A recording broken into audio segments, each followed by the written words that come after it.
Hello అండి అందరికీ welcome back to our channel. అందరు ఎలా ఉన్నారు? బాగున్నారా? ఇవాల్టి వీడియో ఏంటంటే ఆర్మీ అనే సింపతి పేరుతో నేను వీడియోస్ తీస్తున్నానంట. కొందరు కామెంట్లో పెడితే కొందరేమో బయట అనుకుంటున్నారు.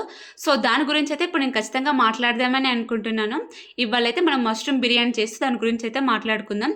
ఇక వీడియోలోకి అయితే వెళ్ళిపోయే ముందు మన ఛానల్ ఎవరైనా ఫస్ట్ టైం కనుక చూసినట్టయితే తప్పకుండా సబ్స్క్రైబ్ చేసుకొని అలాగే పక్కన బెల్ కూడా క్లిక్ చేసుకొని అలాగే వీడియో నచ్చితే మాత్రం చిన్న లైక్ కూడా మాత్రం అస్సలు మర్చిపోవద్దు. ఓకేనా? ఎక్కడ స్కిప్ చేయకుండా ఎండింగ్ వరకు చూసేయండి. మీరు అన్నట్టు కాసేపు సింపతి కోసమే అనుకుందాం. మరి సింపతి కోసం అయితే నేను డైరెక్ట్ కెమెరా ముందుకు వచ్చితే మాట్లాడొచ్చు కదా. అలా రాకుండా ఇలా కుకింగ్ వీడియోస్ చేస్తూ మీకు ఎందుకు ముచ్చట్లు చెప్తున్నాను.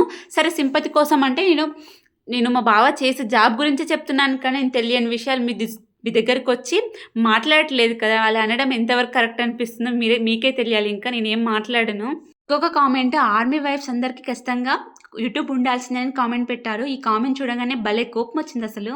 మనం ఫ్యామిలీకి దూరంగా ఉన్నప్పుడు, ఫైనాన్షియల్గా సెటిల్గా లేను అన్నప్పుడు ప్రతి ఒక్క వైఫ్ హస్బెండ్కి హెల్ప్ చేయాలని అనుకుంటుంది కదా. నేను కూడా అదే చేశాను, కానీ సింపతి కోసం అస్సలు కాదు. కానీ ఇక్కడ నేను బయటకెళ్ళి పని చేయలేను కదా. ఏదో చిన్నపిల్లని చూస్తూ నాకు దోచినంతలో నేను యూట్యూబ్ చేసుకుంటున్నా. మీరు అనుకుంటున్నట్టు యూట్యూబ్ అంటే అంత ఆషామాషి కాదు. ప్రతి సక్సెస్ అయిన యూట్యూబర్ వెనుక ఒక పెద్ద రామాయణం ఉంటుంది. రాత్రి ప్రగలు కష్టపడితే మాత్రమే సక్సెస్ వస్తుంది. కొన్నిసార్లు ఏమవుతుందంటే మన దగ్గర ఎంత మంచి కంటెంట్ ఉన్నా, ఎంత క్లారిటీ ఉన్న వీడియో అసలు వ్యూసే పోవు. మన కష్టంతో పాటు కొంచెం అదృష్టం కూడా ఉండాలి. ఆ అదృష్టమే మనకు లేదనమాట. మనం పెద్ద దురదృష్టవంతులం చిన్నప్పటి నుంచి. అదేంటో నేను ఏది అనుకున్నా కానీ అస్సలు కాదు. ఇంకా అవన్నీ ఈ యూట్యూబ్లోకి వచ్చాక అవన్నీ వదిలిపెట్టి ఏదో నా కష్టం మీదనే ఆధారపడి బతుకుతున్నా. చూద్దాం మరి నా కష్టం ఫలిస్తుందా, లేకపోతే అదృష్టం దురదృష్టం మీ దగ్గరనే ఆగిపోతాను.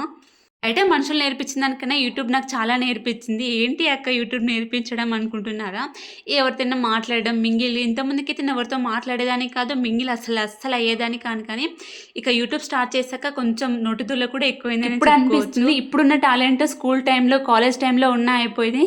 చాలా నేర్చుకొని లైఫ్ని ఇంకా బెటర్ లైఫ్ ఇంకా ఉండేదాన్ని అనిపించేది. కానీ ఇంకేం చేయలేం కదా, ఎప్పుడు వచ్చేది అప్పుడు వస్తూనే ఉంటుంది. నాకు ఒక చిన్న కోరిక, యూట్యూబ్ నుంచి వచ్చిన ఫస్ట్ పేమెంట్ మాత్రం ఖచ్చితంగా మా బావకే ఇస్తాను అంటే మా బావకైతే ఎప్పటి నుంచో నేను ఒక మంచి బ్రాండెడ్ షూ కొనియాలని కోరిక. ఎప్పుడు క్యాంటీన్లో ఉంటాయి 4, 5, 6,000 అలా ఉంటాయి అని మా బావ తీసుకోరు. ఎప్పుడు చూస్తారు కానీ తీసుకోరు. నేను ఖచ్చితంగా సంపాదించి ఏదో ఒకరోజు కొనియాలి అనుకుంటా. ఇలానే ఒకసారి పైసలు అయితే దాచిపెట్టుకున్నాను, కానీ అవి ఇంకా ఖర్చు అయిపోయినాయి. ఇంకా అలా కొనుక్కోలేదు అనమాట. ఇప్పుడు మా బావే అన్నీ మాకు కొనిస్తారు కదా. ఇప్పుడైతే నేను ఖచ్చితంగా కొనియాలనే ఖచ్చితంగా కంటే కొంచెం పట్టుదలతో అనుకుంటున్నాను అనమాట. చూద్దాం మరి కొనిస్తానా లేదా అని.